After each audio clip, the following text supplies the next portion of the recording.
ரிஷபராசி என்பர்கள் ரொம்ப சைலண்டா இருக்கக்கூடியவர்கள், ரொம்ப ஒரு அமைதியான குணம் அப்படின்றது இந்த ரிஷபராசி என்பர்களுக்கு தான் நிறைய இருக்கும். இவர்களால 4 பேர் வாழ்ந்திருக்கிறாங்கன்னா அது கண்டிப்பாக இவர்களால உறுதி செய்ய முடியும்.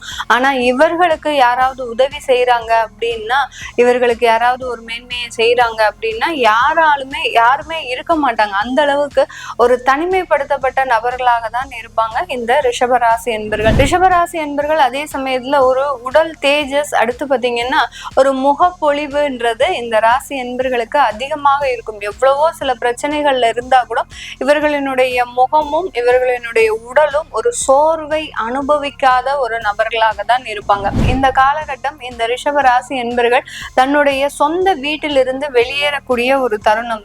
சொந்த வீடு வச்சிருக்கிறீங்க அப்படின்னா கட்டி ஒரு 4 வருஷம் ஆகுது. அந்த 4 வருஷம் அந்த சொந்த வீட்டுல அனுபவித்த இன்பங்கள்ன்றது இந்த ரிஷபராசி என்பர்களுக்கு அதிகம். இந்த காலகட்டத்துல பாத்தீங்கன்னா மிக பெரிய அளவுல அந்த பணப்புழக்கங்கள்ன்றது அதிகரிக்கக்கூடிய ஒரு நேரம். பணப்புழக்கங்கள்னு பாத்தீங்கன்னா சில பேருக்கு இல்லீகலா சில பண வரவுகள் வர்றதுக்கு வாய்ப்பு இருக்கு. சில பேருக்கு பாத்தீங்கன்னா அந்த தடைப்பட்ட வருமானங்கள் வர்றதுக்கு வாய்ப்பு இருக்கு. சில பேருக்கு தொழில் மூலமாக அந்த வருமானங்கள் வர்றதுக்கு வாய்ப்புகள் இருக்கு.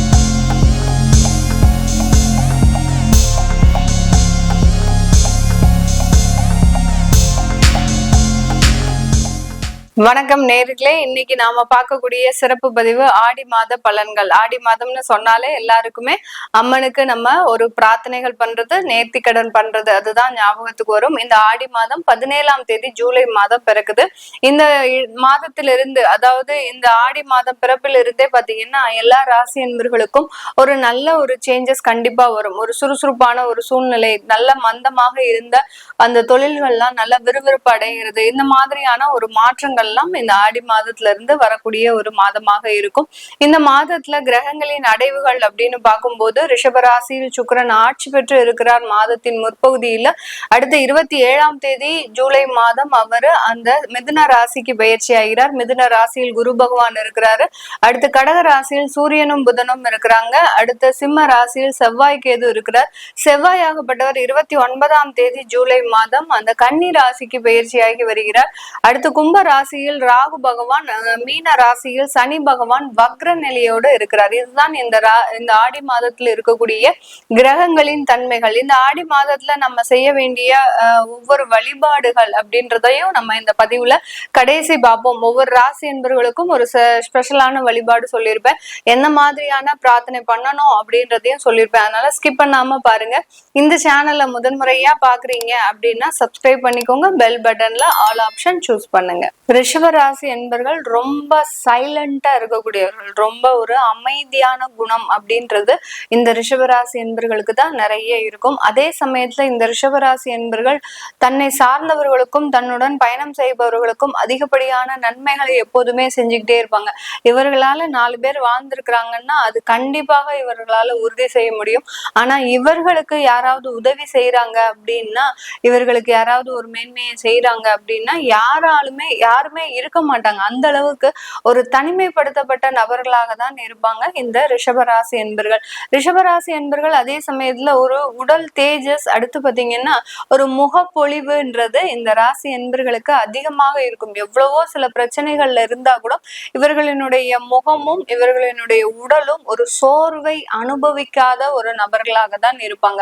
எவ்வளவு கஷ்டம் வந்தாலும் அந்த முகத்துல ஒரு சிரிப்புன்றது இந்த ரிஷபராசி என்பர்களுக்கு மட்டும்தான் இருக்கும். இப்படி இருக்கக்கூடிய இந்த ராசி என்பர்களுக்கு இந்த ஆடி மாதத்துல உங்களுடைய ராசியிலேயே அந்த சுக்கிரன் பகவான் ஒரு 17 நாட்களுக்கு இருக்கிறார். அடுத்து 27ஆம் தேதி அந்த சுக்கிரனாகப்பட்டவர் 2ஆம் இடத்திற்கு பயிற்சி ஆகிறார். அதனால வரவேண்டிய பண வரவுகள் எல்லாமே வந்து சேரக்கூடிய ஒரு நேரம்.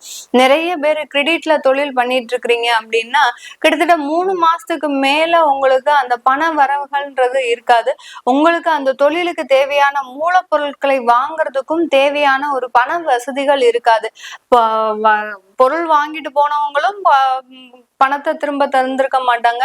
நீங்க மூலப்பொருட்கள் வாங்கலனாலும் அந்த இடத்துல தொழிலும் நடக்காது. இந்த மாதிரியான ஒரு இக்கட்டான ஒரு சூழ்நிலையில இந்த ரிஷபராசி என்பவர்கள் அதிகப்படியாக மாட்டிட்டு இருப்பாங்க.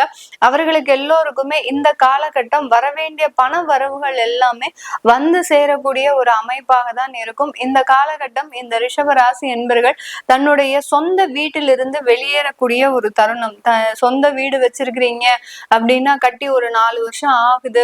அந்த 4 வருஷம் அந்த சொந்த வீட்டுல அனுபவித்த இன்பங்கள்ன்றது இந்த ரிஷபராசி என்பவர்களுக்கு அதிகம். அந்த வீட்டுக்கு வந்ததுக்கு அப்புறம் தான் நீங்க ஒரு நல்ல ஒரு வாழ்க்கையவே அனுபவிச்சிருப்பீங்க.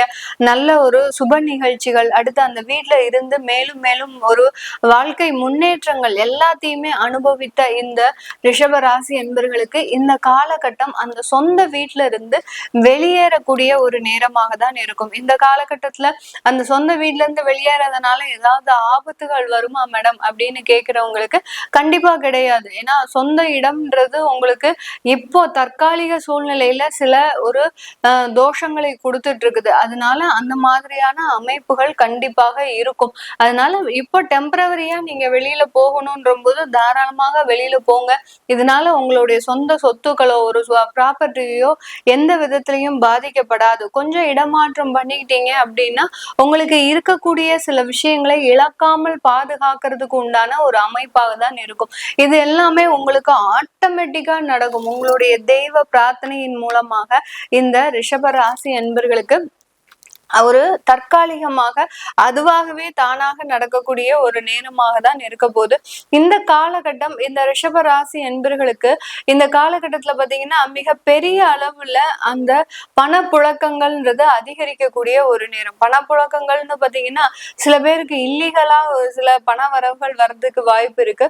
சில பேருக்கு பாத்தீங்கன்னா அந்த தடைப்பட்ட வருமானங்கள் வர்றதுக்கு வாய்ப்பு இருக்கு. சில பேருக்கு தொழில் மூலமாக அந்த வருமானங்கள் வர்றதுக்கு வாய்ப்புகள் இருக்கு. இந்த 3 வாய்ப்புகளும் இருக்கிறதுனால இந்த இல்லீகலான பணவரவுகளை தாராளமா நீங்க அனுபவிக்கவே கூடாது. இல்லீகலான பணவரவுகள் உங்களுக்கு தேவையில்லாத துன்பத்தை அனுபவிக்க வாய்ப்புகள் அதிகமா இருக்கு.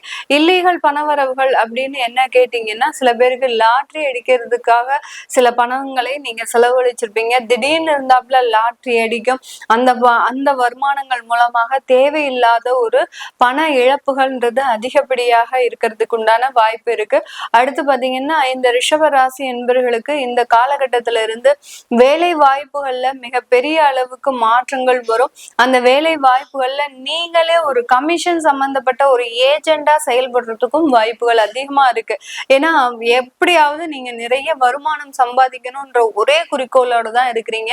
ஏன்னா அந்த வருமானம் சம்பாதிக்கிறது பாத்தீங்கன்னா மிக பெரிய ஒரு அவமானங்கள் அசிங்கங்கள்லாம் நீங்க கடந்த காலத்துல அனுபவிச்சனால நிறைய பல மடங்கு வருமானம் நம்ம சம்பாதிக்கணும் அப்படின்ற ஒரு வெறித்தனத்தினால ஒரு இடத்துல வேலை பார்க்கும் போதே அந்த இடத்துல ஒரு பல்வேறு தொழில்களை செய்யறதுக்கு கமிஷன் தொழில், அந்த நீங்க வேலை பார்க்குற இடத்துக்கு உண்டான பொருட்களை ஒரு ஏஜெண்டாக நின்று அந்த வித்து அதுக்கு உண்டான ஒரு கமிஷனை பெறுறது, இந்த மாதிரி எல்லாம் இருக்கக்கூடிய ஒரு நேரமாக தான் இருக்கும்.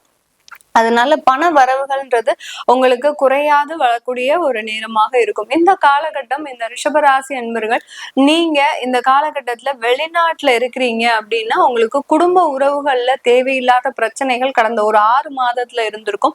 அந்த குடும்ப உறவுகள்ல ஏதோ ஒரு பிரச்சனைகள் இருந்தாலும் அதை வெளியில காட்டாம சமாளிச்சு வந்துகிட்டே இருப்பீங்க. இப்போ உங்களுக்கு உறவுக்காரர்களோடு அந்த விஷயங்கள் தெரிய வர அதுல இருந்து நீங்க மீண்டு வர முடியாமல் தவிச்சிட்டு இருப்பீங்க. வெளிநாட்டு இருக்கக்கூடியவர்களுக்கு நீங்க அங்க என்ன பிரச்சனைகளை அனுபவிச்சுட்டு இருக்கிறீங்க அப்படின்றது இப்பதான் உங்களுடைய உறவுகளுக்கு இந்த காலகட்டம் தெரியறதுக்கு உண்டான ஒரு வாய்ப்புகளா இருக்கும். அதனால அவங்க எல்லாருமா சேர்ந்து உங்களுக்கு தேவையான ஒரு ஒத்துழைப்புகளையும் உங்களுக்கு தேவையான ஒரு உதவிகளையும் செய்யறதுக்கு உண்டான ஒரு நேரமாக இருக்கும். அதனால வெளிநாட்டுல இருக்கக்கூடியவர்கள் ஏதாவது ஒரு பிரச்சனையில இருக்கிறீங்க, மாட்டிட்டு இருக்கிறீங்க அப்படின்னா மேக்சிமம் அங்க இருந்து வர்றது பெஸ்ட். இல்ல அங்க எனக்கு வேலை இருக்கு, அங்க நான் பெர்மனன்ட் விசா வச்சிருக்கிறேன், எல்லாமே அங்க இருக்கு, ஆனாலும் என்னால இங்க இருந்து வர முடியாது அப்படின்றவங்களுக்கு இந்த ஆடி மாசத்துல இடைவிடாம சில பிரார்த்தனைகளை பண்ணுங்க. நான் இந்த பதிவுல கடைசியில உங்களுக்கு அந்த பிரார்த்தனைகளை சொல்லியிருப்பேன். அதனால அந்த பிரார்த்தனைகளை பண்ணும்போது கண்டிப்பாக உங்களுக்கு ஒரு நல்ல மாற்றங்கள் வரும். ஸ்டூடெண்ட் விசாவா போனவங்களுக்கு நிரந்தரமான உத்தியோகம் கிடைக்காமல் கிட்டத்தட்ட ஒரு 6 மாதங்களாக சில விஷயங்களை ஏமாற்றங்களை சந்திச்சிட்டு இருப்பீங்க. பண வரவுகள் இல்லாம தவிச்சிட்டு இருப்பீங்க. அந்த அங்க போய் இருக்கிறவங்களுக்கு தான் தெரியும் அதனுடைய வலியும் வேதனையும்.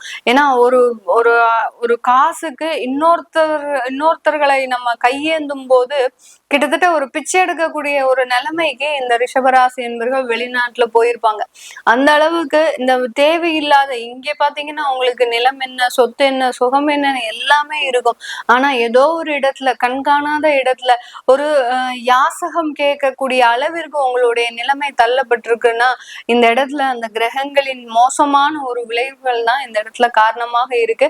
அந்த மாதிரியான அமைப்பு இருக்கிறவங்களுக்கு எல்லாம் இந்த ஆடி மாதத்துல கண்டிப்பாக வேலை கிடைக்கக்கூடிய ஒரு நேரமாக இருக்கும்.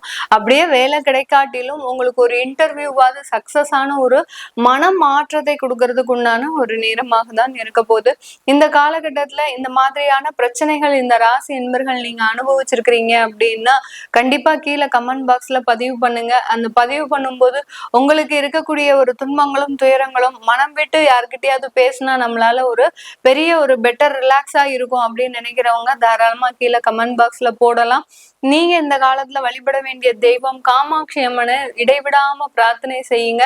காமாட்சி அம்மனை பிரார்த்தனை செய்யும் போது உங்களுக்கு தேவை இருக்கக்கூடிய சில பிரச்சனைகள்ல இருந்து நிவர்த்திகள்ன்றது கண்டிப்பா கிடைக்கக்கூடிய ஒரு நேரமாக இருக்கும். காமாட்சி அம்மனை நீங்க எப்படி பிரார்த்தனை பண்ணணும் அப்படின்னு கேட்டீங்கன்னா, காமாட்சி அம்மனை பிரார்த்தனை பண்ணும்போது நீங்க நல்ல ஒரு மாவிளக்கு மாவு, அதாவது மாவிளக்குல தீபம் ஏற்றி தாராளமா பிரார்த்தனை பண்ணலாம். அடுத்து அது பெண்களாக இருந்தாங்கன்னா தான் அதை முழுமையா அதை ஃபாலோ பண்ணி செய்வாங்க.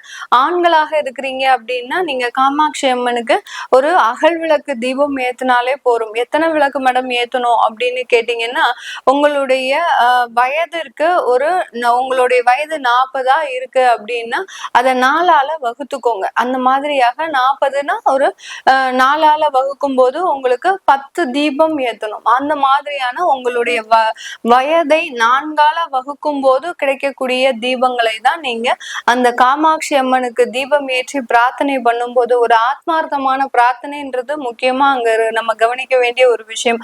மேடம் தீபம் ஏத்த சொன்னாங்க, நாங்களும் ஏத்திட்டு வந்துட்டோம், ஒண்ணுமே நடக்கல அப்படின்னு சொல்றது ஒண்ணுமே செய்ய முடியாது. அங்க ஒரு ஆத்மார்த்தமான பிரார்த்தனை. இப்ப நிறைய பேரு நானே கோயில்ல பாக்குறேன், என்னமோ சுத்தணும், என்னத்தையாவது இப்படி போட்டு போகணும், அடுத்து பாத்தீங்கன்னா தலையில வச்சுக்கணும், எங்கேலாமோ அந்த ஒரு இதை வச்சுக்கிறாங்க. அப்படிலாம் பண்ணக்கூடாது. எங்க நீங்க நின்று பிரார்த்தனை பண்ணணுமோ அந்த இடத்துல தயவு செய்து 10 நிமிஷம் நில்லுங்க. ஒரு கோயிலுக்கு போறீங்க, ஒரு அம்மனையோ இல்ல ஒரு விநாயகரையோ பிரார்த்தனை பண்றீங்க அப்படின்னா அந்த இடத்துல ஒரு 10 நிமிஷமாவது நிக்கணும். அந்த தெய்வத்தை பார்த்து நீங்க கதறி அழணும். அந்த அழுகை குரல் அந்த தெய்வத்திற்கு கேட்கணும். அந்த அளவிற்கு அந்த தெய்வத்தினுடைய பிரார்த்தனைன்றது இந்த அடி மனதுல இருந்து எப்படி நீங்க உங்களுடைய இறந்து போன அம்மாவை பார்க்கும்போது எவ்வளவு சந்தோஷப்படுவீங்களோ அந்த மாதிரியான ஒரு ஏக்கம், அந்த மாதிரியான ஒரு அன்புன்றது அந்த தெய்வத்துக்கிட்ட இருக்கணும் முழுமையா. அந்த மாதிரி செய்யும் போது உங்களுக்கு கிடைக்க வேண்டிய பலன் பாத்தீங்கன்னா கிட்டத்தட்ட 100% முழுமையான பலனை கொடுக்கும். இதை செஞ்சு பாருங்க. செய்யறவங்களுக்கு எல்லாருக்குமே நல்ல ஒரு நன்மைகள் கிடைக்கும். கீழே கமெண்ட் பாக்ஸ்லயும் அதை பதிவு பண்ணுங்க. உங்களுக்கு என்ன மாதிரியான பலன் கிடைச்சிட்டு இருக்கு அப்படின்றத. உங்களிடமிருந்து விடைபெறுவது உங்கள் ஆஸ்ட்ரோ பூர்ணா. நன்றி, வணக்கம்.